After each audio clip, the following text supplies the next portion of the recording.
Hürmetli vatandaş, bugünkü leksiyalarımızı başlayımız. Leksiya desini Gazi Rosa Washington'da sözleyimiz. Bugün 2019 yıl 2. ay 19. Günümüz yaki haftanın günüge, haftanın 2. günü. Sayşembe. Dökülen o leksiyalarımızı sözleşten evvel bir cümle kırık söz orada sözleyelim.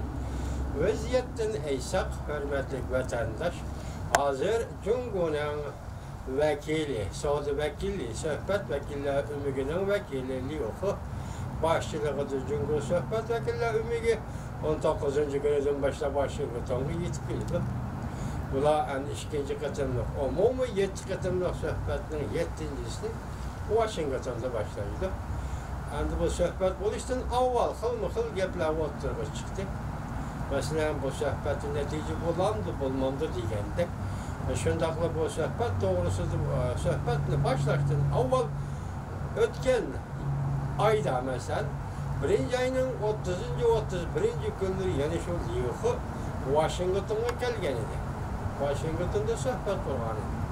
Lekin şu sohbet jarayonida Prezident Trump şanasını kabul kılganda Liho Efendi dedi ki biz her yıl 5 milyon dolar, 5 milyon tonna etrafında burçak import kılımız. Amerika'da burçak satın alımız. Hatta İngilizce hatalaşıp şundak dedi ki her günü 5 milyon tonna. Ya ki o toplap kaldı mı? Ya ki eminip kaldı mı? Şundak hatalaşkan idi. Ancak bugün tarbiyete karışsam hazır Wall Street gazetede tahminatolog görevmedim. Şundak olsun şu haber esasen esem hazır Xitay hükümeti bu burçaklı seti velişliği bir karıktı. Yani bunu değil. Enlikteki vaziyet. Yani ayla keyinki vaxtlarda bizler leksiyada qayta cahanda tekrarlanıvatkan bir söz yani. Amerika Qo'shma Shtatlar tekrarlanıvatkan bir söz. Xitay qo'yilgan oxirgi taraf qurilish xarakterlik islohot elib berish.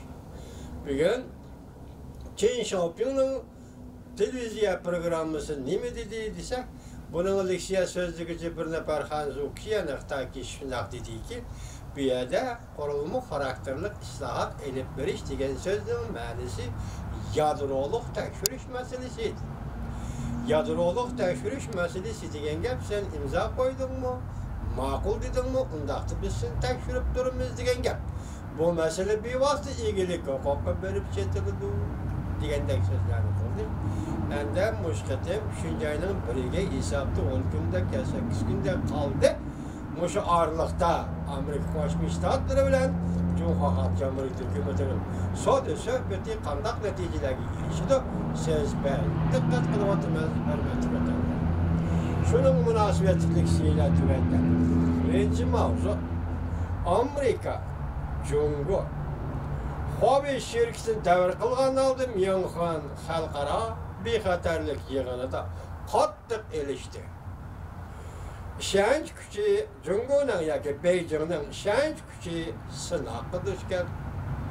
Mavzuda xabar 2. ayning 18. günü Amerika ovozidan Xitoy tili programmasi e'lon qilindi. Xabar bunday başlandı. Cumhurda hükümetin qo'llashiga erishgan elektrik uskunalar ishlab chiqaruvchi Huawei şirketi mahsulotlarining bexatarlik masalasi gumon qo'zg'ayotgan bir paytda haftaning 6. günü yani Tesla'ning 16. günü Myanxanda o'tkazilgan bexatarlik yig'inida xalqaro bexatarlik yig'inida Amerika Qo'shma Shtatlarining muavin prezidenti Mike Pence nutq so'zlab bunday ko'rsatdi. Cumhur'un qonunlari Huawei'ga o'xshash shirkatlarning Cumhur'ning nihoyat zo'r bexatarlik organlariga internet va boshqa uskunalardan uchur va sonliq ma'lumotga erishish uchun qulaylik yaratib berishni talab qildi. Ya'ni Cumhurda qonun mushu shirkatlardan uchur aloq yetkazib berishni talab qildi.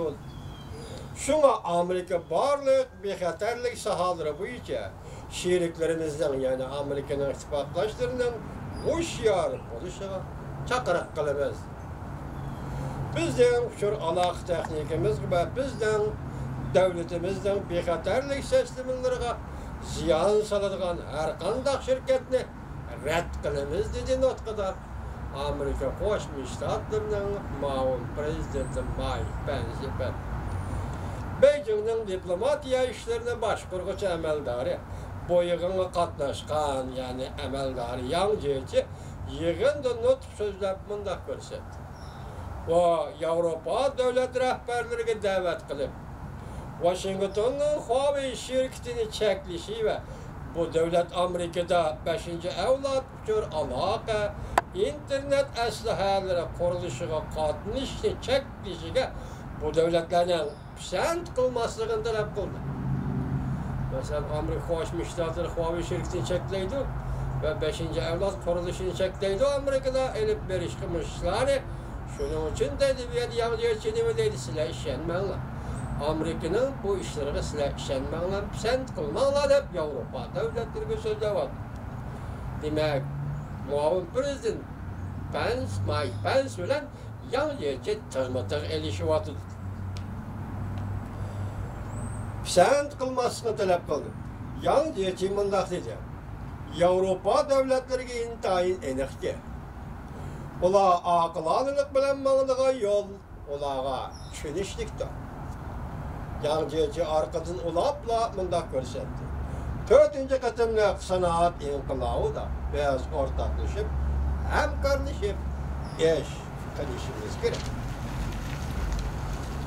Jungoda qonunda shirkatlar internet aslahalariga yoshirin asbob o'rinlashtirib, axborot to'plash to'g'risida hech qanday belgilim yo'q. Bu Yang Jiechining gapi. Jungoda qonunda şirketler internet aslahalariga yoshirin asbob o'rinlashtirib, axborot to'plash to'g'risida Jungoda hech qanday belgilim yo'q. Jungoning ishi va tashkiliga nurg'un tahlilchilar mundaq ko'rsatdi. Yang Jiechi bu so'zni so'zlayotganda bilmaslikka selab oldimi yoki qasddan xupsallik qildimi? 2017-yil 6-oyning 27-kuni rasmiy jakarlab e'lon qilingan Junhua Xalq Jamhuriyati davlat istixborot qonunining mazmunlari tuvandagilarni o'z ichiga oladi. Bundan Yang Jiechining xabari yo'qmi? 7-madda. Her qanday tashkilot va fuqarolar qonunga tayinib, davlatning istixborot xizmatini qo'llashi, yordam berishi va moslashib berishlari kerak. O'zlari bilib yetgan davlat istixborot kuchlari xizmatining maxfiyatligini saqlashi lozim. Davlat istixborot xizmatini qo'llagan, hamkorlashgan, moslashib bergan kishilar va tashkilotlarni qo'llaydi. 9-madda.